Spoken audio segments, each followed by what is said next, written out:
All right, can you hear her? You hear that? Oh, you can't because I got it on my microphone. Not my microphone, my headphones. All right, come here, girl. Right here, give me a stick. Good.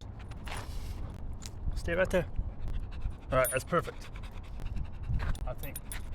So, you see that? That's how you want her before every walk. So, you're not going to be able to tell, but if you take your hands when she's sitting normal, I can get 3 fingers in her collar. So what happens when you have too much space in her collar is when you try to communicate that she's supposed to follow you and be with you, right here. Right. You try to communicate to follow you.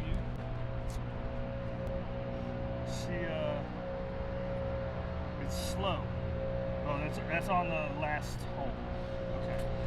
So, anyways, so I can't tighten it. I was gonna tighten it one hole. That's okay. So now I'm gonna let her run off. So what happens is, I got her on the phone. She probably ain't gonna go nowhere anyways. So what happens is, when you try to do your direction changes, she's like a step or 2 past where you want it to be because you want her to be tight with you, right? So then we have the martingale collar, right? So what happens is with this, when she starts to pull, it tightens up, right? So the other thing you can do is like you do your heel drills, right? And then you start walking, you just correct every time she tries to speed up. I'm not real big on like the exact heel walk, right? It's the speed that I look for. So anyways, this is a martingale collar. It works on negative reinforcement, just like this does. All right, this is the good old slip lead that we use in the shelters. All right, so for her, we're gonna go to this today.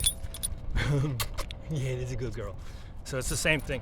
I think these give you clearer communication than these, although they work the same, right? What happens when you try to turn with this is now it's got to tighten before it tells the dog it's got to turn with you. Whereas this, as soon as you turn, the dog's got to turn with you. I sent a head halter home for you guys to kind of condition that to her if we're going to need it. I think the slip lead should probably do good. But that would be the next step. I don't like those. I don't like head halters or all those no-pull harnesses. I don't like none of that crap. But we'll do whatever. We'll get you guys successful on whatever. And then the next step would be going prong collar. All that crap that they talk, the PPFF people will talk, is trash, right? So these things, what they do is they help you control arousal and they communicate with the dog faster and better.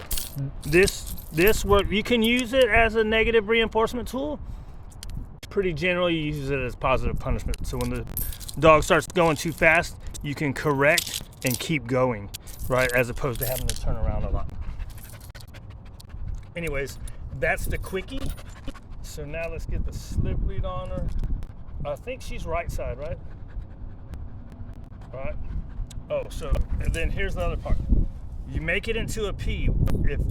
If you're gonna walk on the left side, the P has to be like this. If you walk on the right side, if you walk on the right side, the P has to be like, I was trying to do it with my body turned sideways, backwards, right? The P has to be on the right side. If you're walking on the left side, the P has to be over here. So what happens if you don't have it in a P, you have it in whatever this is, what happens is sometimes it doesn't loosen up quick enough. So it tightens when they start pulling or you correct her, right? And then when it's the P, it'll immediately release. Whereas when it's like this, sometimes it kind of gets hitched up, right? And it doesn't release as quick as you want it to. So again, it muddies the communication. So let's do, Nala, come on.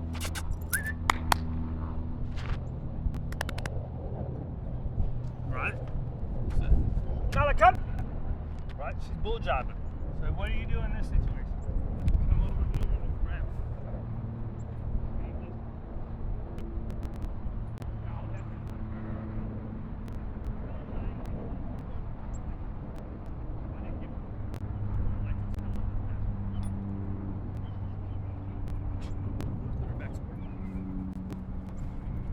So first, I'm gonna go with y'all's leash. And this is usually better. I can usually better do this by holding the leash or by holding the camera. But I just want to see where she's at. All right. This way, girl.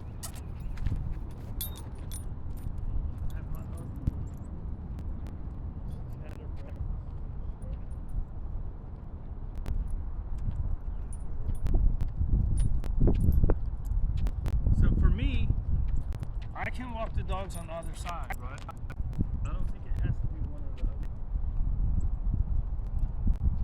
The more you reward, the more you get. So say you do 3 to 5 minutes of play. You come out here and you do 3 to 5 minutes of kill drills. Sharp turn. Good girl. She goes with you. You mark the reward. Sharp turn. Goes with you. Good girl. Mark the reward. As long as you start the action of getting your reward quick enough, it's not a big deal. Right? She sees your angle. Good girl. Good. Then you have your figure eights, where you kind of go a wide outside circle all the way out.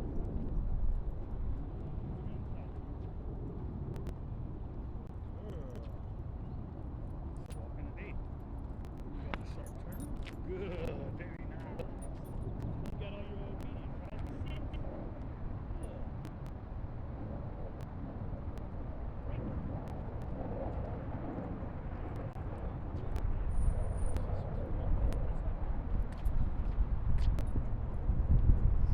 So what this does, you spend 3 to 5 minutes doing this. Now she's following you. And now we have to go for a walk. She has to be out of that headspace of, hey, look at there, look at there, look at there. I'm doing whatever I want. Alright, that's where all the food. Good girl. So it's too much energy and not focused on you. Right? So she's doing really good with this. Right? Correct that. Anytime she starts doing whatever she wants to do, you gotta try and get it correct. A little piece of food. Good plan came out of my pocket. Good girl. Now let's slip over to the slip lead. Let's pause. Alright, good. Alright, so I got it on. Then you take this little leather thing, you slide it down. And so, even this, what you do is once you get it there, 2 fingers. And you want it to be snug but not choking.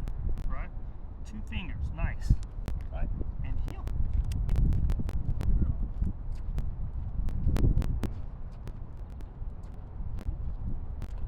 Good. You can even use your heel. Oh, I said I wasn't going to do that.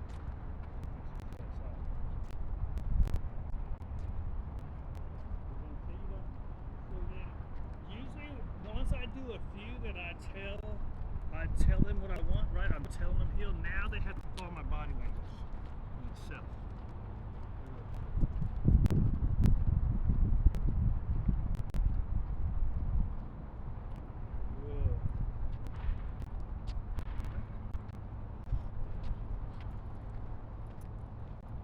And you can throw in some 360s.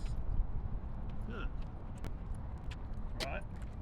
So now I'm going to set her up so I can show you what to do to the left. I'm kind of on the right side, but I want to walk on the left side because that's where we started. So I'm going to set her up. So say you're walking. Come on, good. Say you're walking, right? And she's going to start to pull. Correct? Correct. Good girl. See how soft? I typically don't like it.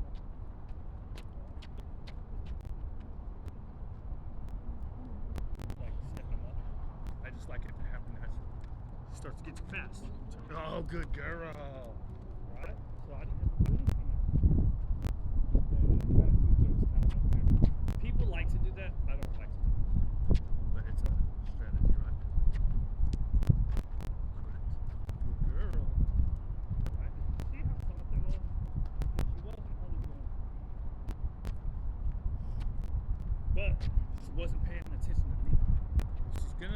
got those hot dogs, she's gonna be looking at everything else, right? Good girl. It's not a big deal. See, she's not mad at me, right? She gets hot dogs for being with me. She's not gonna get those hot dogs. Good. Nice. So,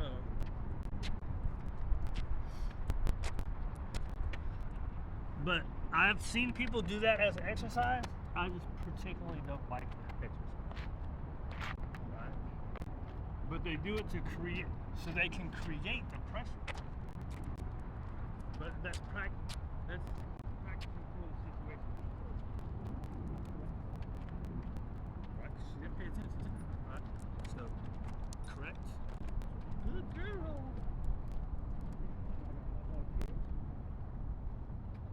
Good. Alright, now I got hot dogs over there. So I just did this exercise. But, see, now I got 1, 2, 3, 4 hot dogs. I don't care about it. It's going to be the same thing when she starts to pull. You just go boop. And all it is a boop. Look, right here.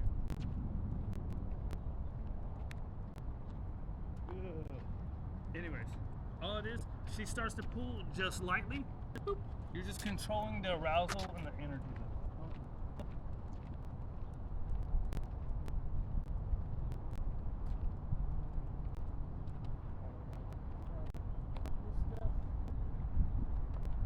So if I use something for a leave it or a correction, I don't like then going back to it and saying okay. Usually, as long as you say okay, the dog understands. Just something in my brain. I don't like to do that. All right, let's see.